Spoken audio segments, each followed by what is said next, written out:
Sebagian besar pekerjaan manusia di era modern ini dilakukan menggunakan komputer.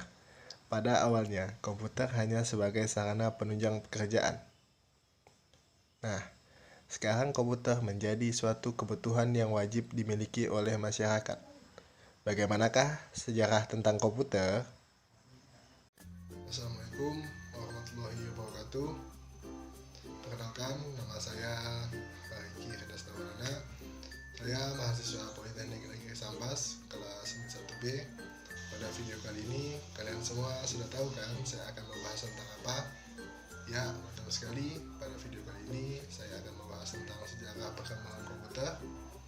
Tapi sebelum masuk ke materi, alangkah baiknya teman-teman subscribe channel YouTube ini terlebih dahulu agar channel ini dapat berkembang dan membuat saya lebih semangat dalam membuat video lainnya. Oke, kalau sudah, tanpa basa-basi lagi, langsung saja ke materinya. Menilik sejarah ke belakang, asal-muasal komputer tidak jauh dari alat hitung.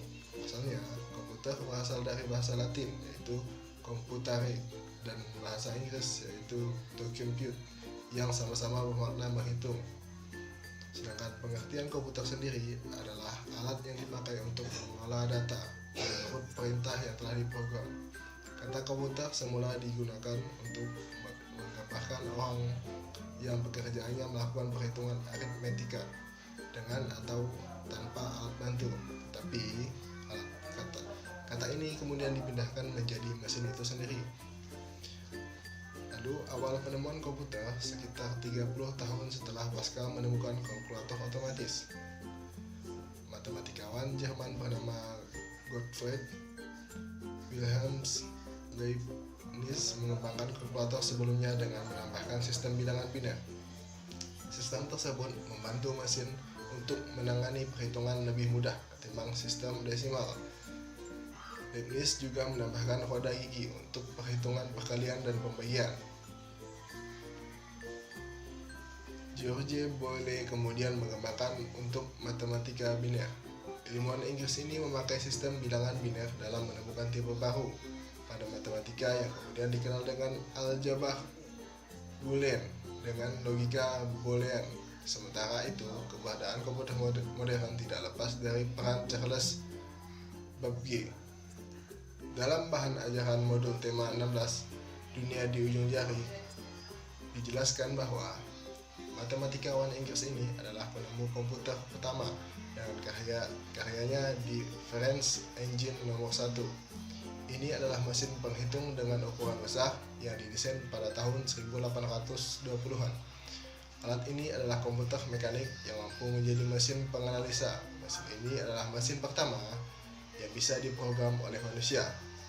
Sebagai apresiasi atas karyanya, Babbage dinobatkan sebagai bapak komputer. Lalu, secara garis besar, sejarah perkembangan komputer terbagi menjadi 5 generasi, yaitu generasi pertama dimulai ketika komputer digunakan dalam akademik dan militer.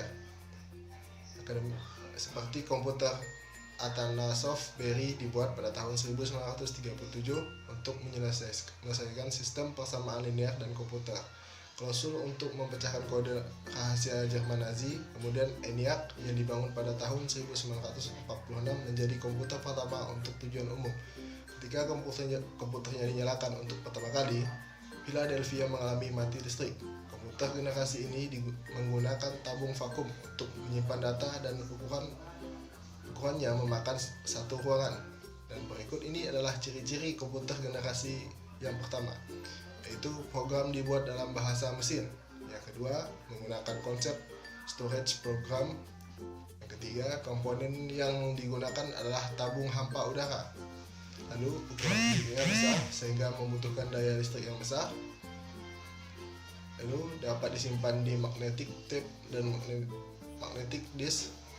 Contohnya komputer IBM 701 buatan tahun 1953 sebagai komputer komersil berukuran besar, dan IBM 705 yang dibuat pada tahun 1959 untuk industri. Lalu lanjut generasi kedua dimulai ketika transistor menggantikan tabung vakum. UNIVAC diperkenalkan ke publik tahun 1951 untuk penggunaan penggunaan komersial. Kemudian pada tahun 1953, IBM memulai bisnis komputernya dengan merilis IBM 650 dengan IBM 700 sebagai bahasa pemrograman. Mulai dikembangkan dan komputer mulai memiliki memori dan sistem operasi. Dan berikut adalah ciri-ciri komputer generasi kedua. Pertama, kapasitas memori utama cukup besar. Yang kedua, komponen yang digunakan adalah transistor yang jauh lebih kecil dibandingkan tabung hampa udara. Menggunakan magnetic tape dan magnetic disk yang berbentuk removable disk. Terus mempunyai kemampuan proses real time dan time sharing. Proses operasinya lebih cepat, orientasinya pada aplikasi bisnis dan teknik. Contohnya komputer PDP-5 dan PDP-8 buatan tahun 1963 sebagai komputer mini komersial pertama. Selain itu ada pula komputer IBM 7070, IBM 1400 dan NRC 300 dan sebagainya. Lanjut ke generasi ketiga, dimulai ketika teknologi transistor meningkat menjadi sirkuit terpadu. Komputer mini ini adalah inovasi signifikan dalam generasi ini, mempengaruhi generasi komputer selanjutnya. NASA menggunakan komputer ini untuk melancarkan program Apollo, seperti komputer bimbingan Apollo untuk mempermudah kendali Apollo Command Service Module.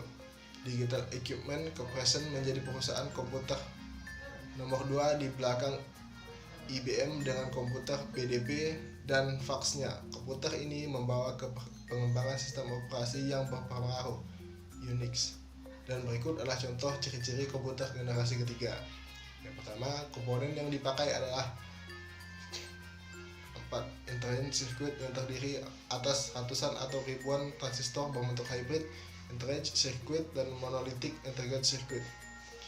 Proses operasinya jauh lebih cepat dan lebih tepat. Kapasitas memori komputer jauh lebih besar. Kemudian ukuran fisiknya jauh lebih kecil sehingga penggunaan listrik lebih hemat. Menggunakan magnetic disk yang bersifat random access, dapat melakukan multi-processing dan multi-programming. Alat input output mengalami pengembangan dengan menggunakan visual display terminal. Selanjutnya dapat melakukan komunikasi data dari satu komputer dengan komputer lainnya. Contoh komputernya adalah IBM S30, Nova, CDC 3000, PDP 11 dan sebagainya. Lalu lanjut ke generasi keempat, dimulai dengan pada dasar-dasar 1970-an ketika penemuan MOSFET dan integrasi berskala besar. Selanjutnya membawa pengembangan mikroprosesor di awal 1970-an.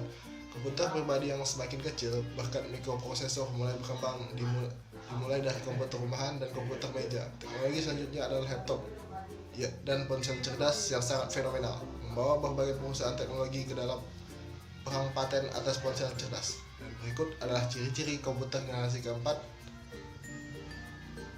itu penggunaan LSI, Large Scale Integration, yang disebut dengan sebagai bipolar Large Scale Integrational dan semikonduktor yang berbentuk chip untuk memori komputer.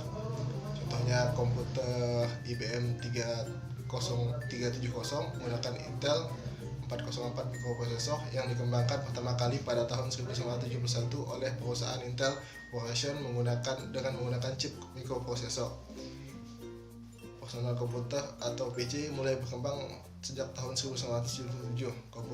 Contoh komputernya adalah Apple II, komputer desktop oleh Xerox Corporation.